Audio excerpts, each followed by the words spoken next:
up ahead. Affirmative 612. Back for another edition of the Wealthy Pilots podcast with Scott Osborn. And Scott, we're going to do a little updated conversation around this, the non-qualified deferred compensation plan. It's a mouthful, right? The NQDC from Delta.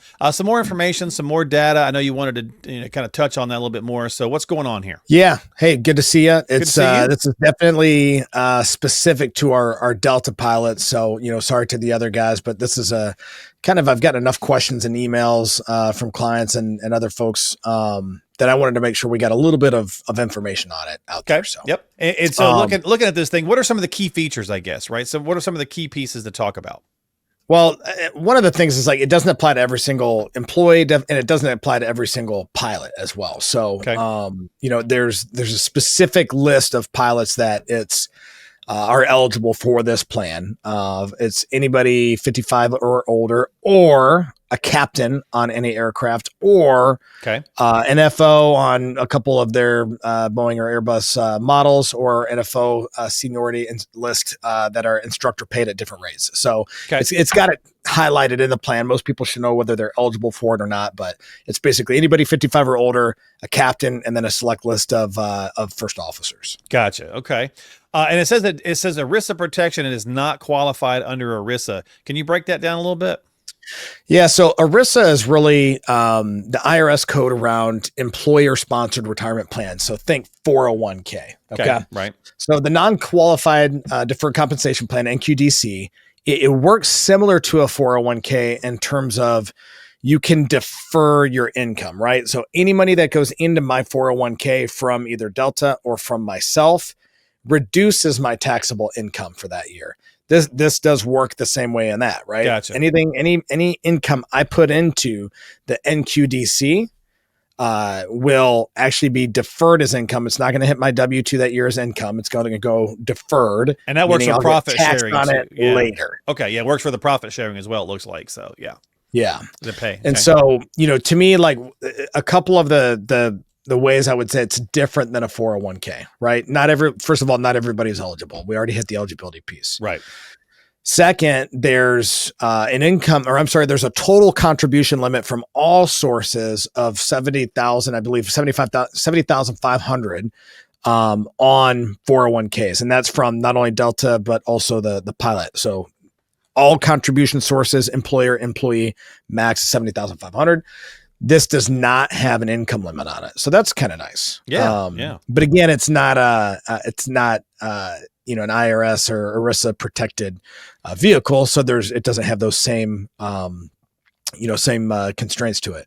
So distributions made before 59.5. Most people are familiar with that 59.5. If you happen to retire early and you were taking money out before the 59.5, I think this is kind of a good planning topic. They are not subject to an early withdrawal penalty like money would be in an IRA. Okay. Gotcha. Okay. The distributions cannot be rolled over to an IRA. So again, when you retire and you separate from Delta, yes, you can move this money into an IRA. It's tax deferred. It's going to, again, it basically works like deferred compensation for some of the executives at Delta and other large corporations. If you've ever heard the phrase deferred comp, that's basically what this is. Mm-hmm. But it cannot be rolled over to an IRA. Can't take loans out of it. So that's another difference from a 401k.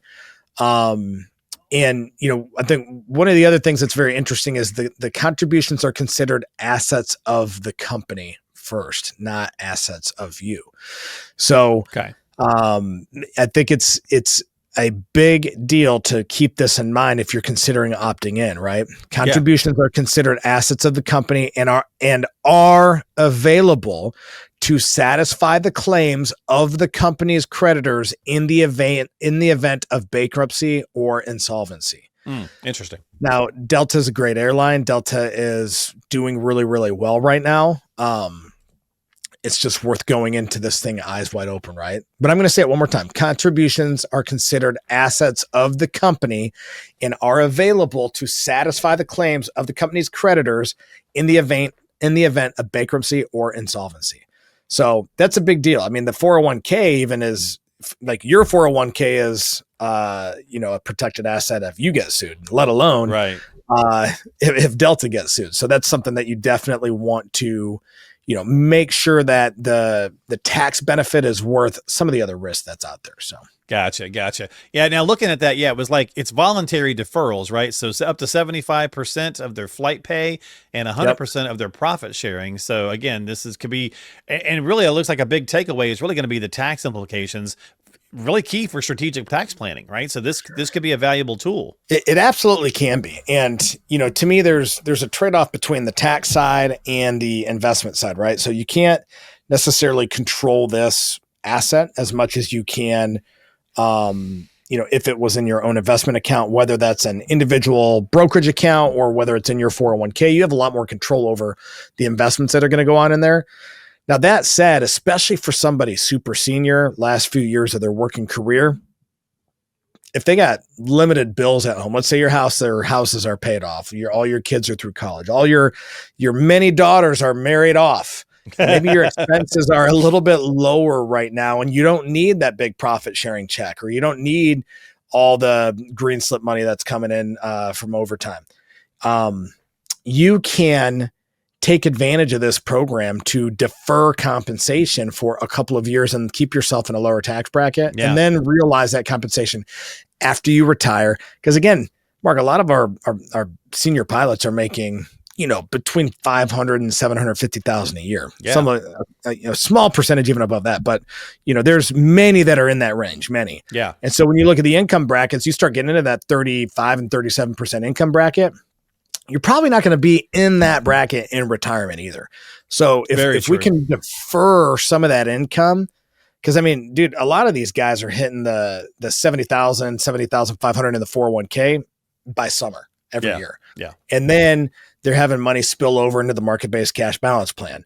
And so, that's its own, entity, separate from this. Gotcha. But, to me, it is an opportunity that you can defer more of your taxable income. So, gotcha. Okay. It's a benefit that you can reduce your taxable income for this year and then, figure out what you want to do down the road with that income, which most people are going to take those distributions earlier in retirement when they're in a lower tax bracket. Yeah, and it's fall opt-in or opt-out, right? So it's annual basis. So right around this time, right? So you can either opt in or opt out. Next year, you can do the same depending on, how it's affecting you. Yeah, and again, that's what's nice about it is, it's an annual thing, right? So I think too, you can look at like maybe my wife is retiring, right? If my wife is retiring here and I got 5 years left to work, maybe that's a time where the last 2 years of her career, I'm going to defer some compensation. And then when she retires and our household income goes down, maybe I turn this off and I can realize some more of that compensation because I need more of it now. So. Gotcha. Yeah. And I think the big takeaway, obviously some people are going to be worried about is that some of that protection that we talked about, that is a little bit of the downside, right? So you got to just figure out, is it right for me? And for my situation, and a lot of times that's going to come back to Scott, what's your plan that you're building, allow you or call for you to do. And, getting a plan is going to be the key place to start a retirement strategy, I should say. Yeah. And this is where I think it's important to, like any major project, right, is to start with the end in mind. And so, sure. When I look at how am I going to retire, at what age, how am I going to pay myself in retirement, and get a clear vision for what that looks like, because especially for some of the younger guys, we're suggesting that they really consider not enrolling in this program because it's just adding to that taxable or tax deferred bucket and growing already a compounding issue. Because again, remember, if the employee is putting their money in, they can be putting it into pre-tax or Roth. The employer contributions from Delta are going into the pre-tax no matter what. You cannot tell them to put them into a different bucket. So that pre-tax or tax deferred bucket, most of our guys are growing a very sizable pre-tax 401k. And it's challenging when you just start to put more and more deferrals into that one bucket. All you're doing is kicking the can on your tax burden, and you're going to make it that much harder to unwind in retirement. Yeah. I just had a call with somebody this morning, And, he said, I wish when I was a junior FO, somebody would have told me, regardless of how much money I was making, I would have put my contributions in the Roth. Because he's got $4.5 million in a pre-tax 401k. Yeah. And he's retiring in 4.5 months. And he realizes, hey, I made more money and did a great job saving and investing, but this tax part sucks. So, it's like our dichotomy of wealth we talk about, right? More money, more problems. But yeah, exactly. But it is one of those things. If we can take a step back, start with the end in mind and say, hey, do I want to have some money in the taxable side, some money in the pre-tax side, some money in the Roth side, and focus more on the long term than just what my tax bill is this year. I mean, there's a tension to be had there for sure. We don't want to be reckless with our annual tax bill, but there might be an argument to be in the camp of prepaying some of the taxes now when we know what the rates are. Yeah, true. And more than anything, showing up in retirement feeling like more of this money is mine and it's not owed to other people. So, well, I guess at the end of it, right? So if this is something that's presented itself to you, make sure you're talking with your financial advisor about, what the best options for you might be. Run some of those numbers, get some of those projections put in place. And again, because it is open enrollment in the fall, and that way you can make a good decision. So if you need some help, Scott's here to help you. Reach out to him. We got links in the show descriptions below, so you can go check that out and get yourself some time onto the calendar. And don't forget to subscribe to us on Apple, Spotify, and of course, YouTube. Scott, thanks for hanging out and breaking it down, my friend. Hey, my pleasure. Choose wisely. Everything we do now has consequences for later, better for worse. So yeah, let us know if you need help. Absolutely. And we'll see you next time here on the Wealthy Pilots Podcast with Scott Osborn. Hey everyone, real quick, if you haven't grabbed Scott's Financial Flight Control Toolkit yet, now is the time. This is packed with tons of helpful resources and tools like this, Scott's book, The Dichotomy of Wealth, which is a pilot's guide to maximizing wealth and cash flow in retirement. You also get access to some great guides like this one, Advice Matters, which breaks down 4 key ways a good financial advisor can help you boost your returns over time.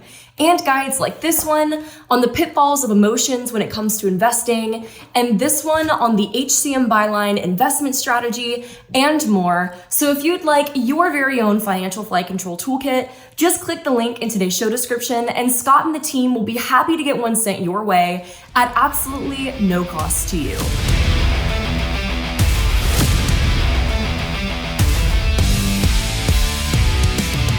Information is for illustrative purposes only and does not constitute tax, investment, or legal advice. Always consult with a qualified investment, legal, or tax professional before taking any action.